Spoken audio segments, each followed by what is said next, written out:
Salam sukses jejak planter. Saat ini jejak kita ada di salah satu perkebunan kelapa sawit dengan tekstur tanah aluvial mineral pasang surut.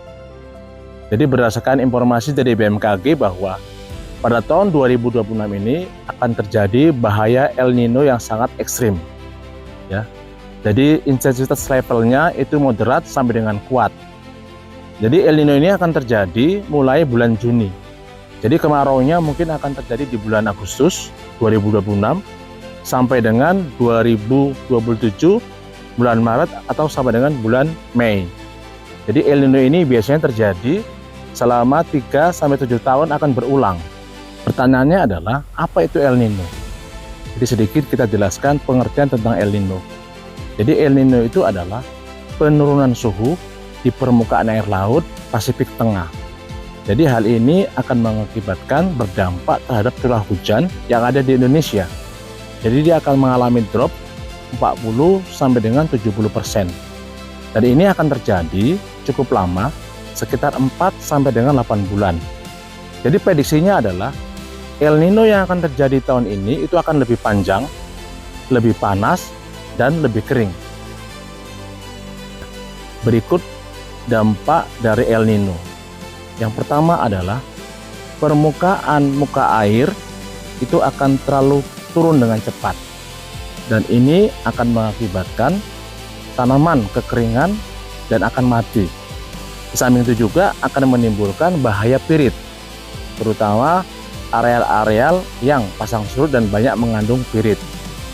Dan bahaya berikutnya adalah akan terjadi kebakaran lahan, karena memang jumlah air dalam blok sudah semakin sedikit. Dan bahaya berikutnya adalah serangan hama. Jadi dengan kekeringan ini, serangan hama itu akan lebih tinggi karena musuh alami dari hama tersebut, predator tersebut itu banyak yang mati ketika kekeringan terjadi.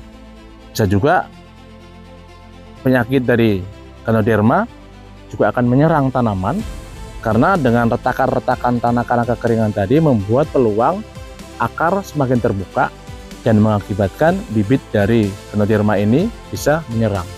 Jadi berikut solusi untuk areal pasang surut atau areal gambut ketika bahaya El Nino ini tiba.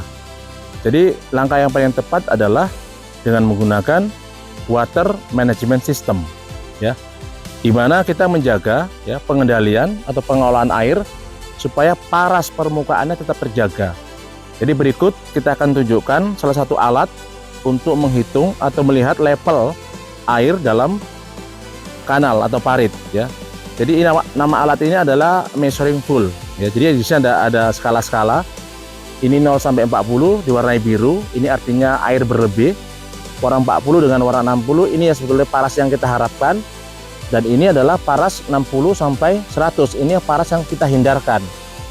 Jadi ketika kita akan menghadapi masa El Nino ini, ketersediaan air mesti kita jaga. Jadi karena sekarang masih ada waktu untuk bisa menyimpan air, kita akan simpan sampai ke paras 30, ya. Di paras 30 ini akan kita simpan air, dan ketika nanti El Nino akan tiba, kemungkinan air akan turun menuju ke paras 50 dan 60. Jadi kalau paras air masih di 40 sampai 60, itulah paras yang kita jaga supaya tetap terjaga.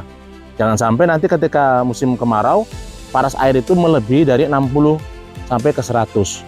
Jadi demikian penjelasan kita tentang bahaya El Nino dan solusi terutama untuk kebun kelapa sawit yang berasal dari gambut, ya. Juga struktur tanah, tekstur tanah itu aluvial pasang surut. Mudah-mudahan informasi ini membantu kepada junior planter dan petani-petani muda yang ada di Indonesia. Demikian, jejak planter, sukses.